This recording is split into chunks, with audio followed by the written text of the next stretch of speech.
first of all, before I begin my address, I would like for all of us to observe a few seconds of silence to remember our class of 1988 batchmates who have gone ahead of us, as well as our teachers and parents who are not with us anymore.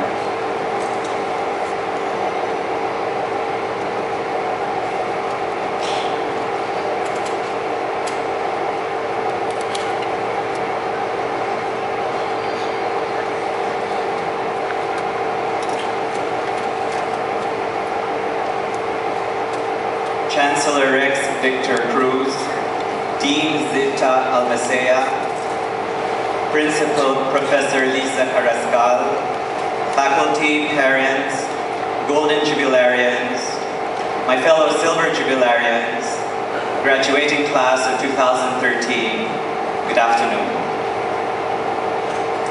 I was actually a bit surprised and humbled to be chosen to speak before you, because as you've heard, there are several great achievers in our batch. And just to make some specific comments, we even have an economist who actually works at the IMF. We have a biostatistician who works with Harvard University. And we even have a lawyer who works with the World Intellectual Property Organization in Geneva. And also one who is an opera singer in Europe. But more importantly, we also have classmates who have dedicated themselves as homemakers who in their silent way mold the family, which is the backbone of society. And many have been blessed with nice families. At any rate, I'm glad to be here to address and hopefully inspire. To be honest, I don't remember the speaker 25 years ago in our high school graduation.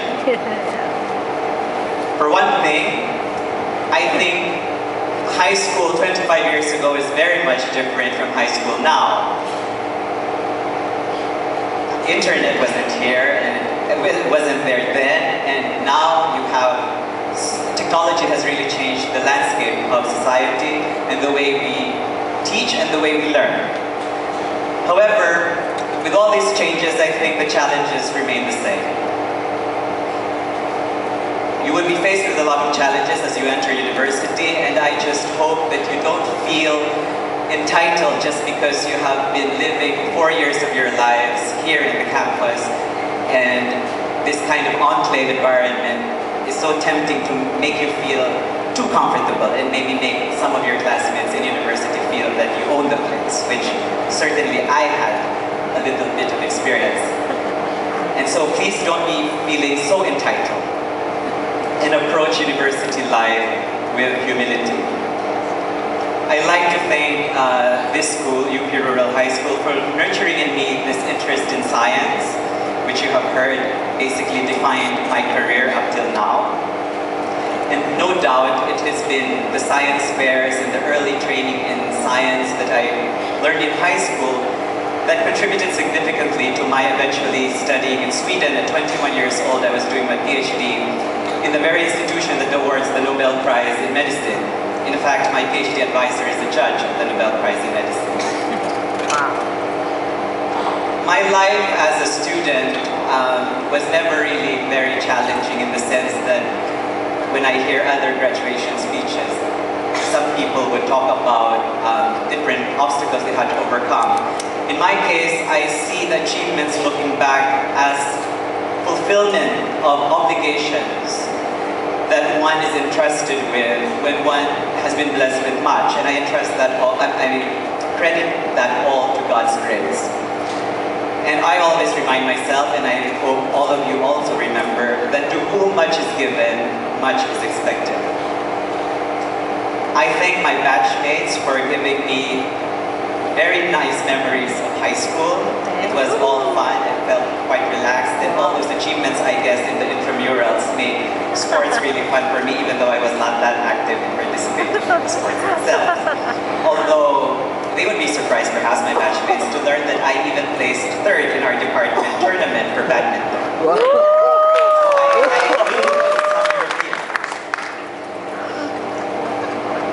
And so, I also like to share that behind all those achievements that you've heard, I do suffer something that hopefully could encourage other people, because I'm mildly dyslexic, and this was formally recognized when I was in Cambridge.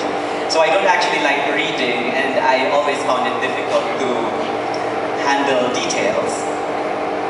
But overcoming that was quite important, in the sense that you realize that your friends, even though they probably were not aware, the friendships that I developed in high school has been very important for me.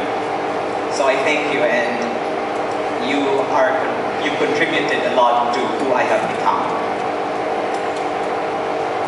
Now, for the class of 2013, as you enter university, I guess one message I'd like to convey or share relates to the question of what your vocation or path in life should be. Interestingly, yesterday I had a text message arrive to my phone, which was random, and the person actually didn't know that they sent it to me. But I thought it very interesting because it's about humility, and that humility is truth. Now, with regards to finding your vocation, what I've learned, and this is from a book by Chris Lowney, Heroic Living, you find your vocation in that area where your deepest desires meet the world's greatest need. So there are three main questions that you're supposed to ask yourself in order to help you decide which path is right for you. First, you identify what you're good at. In my case, I knew it was sciences. Secondly, you identify the needs around you. For me, I felt there was a need for academics. And thirdly, you consider what others say you are good at. In this case, I probably should have been a lawyer, as I was told I argue very well. But as an academic, you also have to defend your views properly. And the recognition I got from the science fairs did give me hints toward a career in science. So again, try to find out who you really are.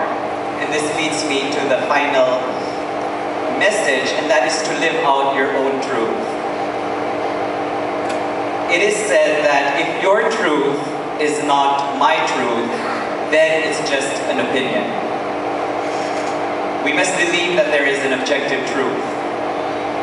Now, in the risk of sounding dogmatic, as I just told you, you must believe in something, it is worth remembering what G.K. Chesterton said, and I quote, "In truth, there are only two kinds of people, those who accept dogma and know it, and those who accept dogma and do not know it." So I encourage you to find that truth that is you. Realize that you are unique because there's only one you. And to develop the truth, to live that truth that is you, will surely be the path that gives you happiness. So to the parents, I wish to thank you for nurturing your kids to get to this point. You deserve a pat on the back for a job well done. Please continue to help your kids to discover their real place in this world and encourage their dreams.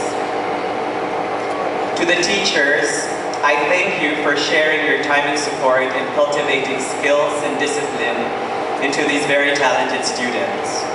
May you be blessed for equipping them to journey on. And dear students, as you graduate and leave the safe confines of high school life, I want you to embrace your identity as a human person with a heart and a mind, a soul.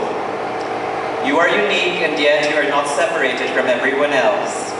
Everything you do, succeed or fail, affects everyone else around you. So discover your truth, live according to this truth, and abide by the truth.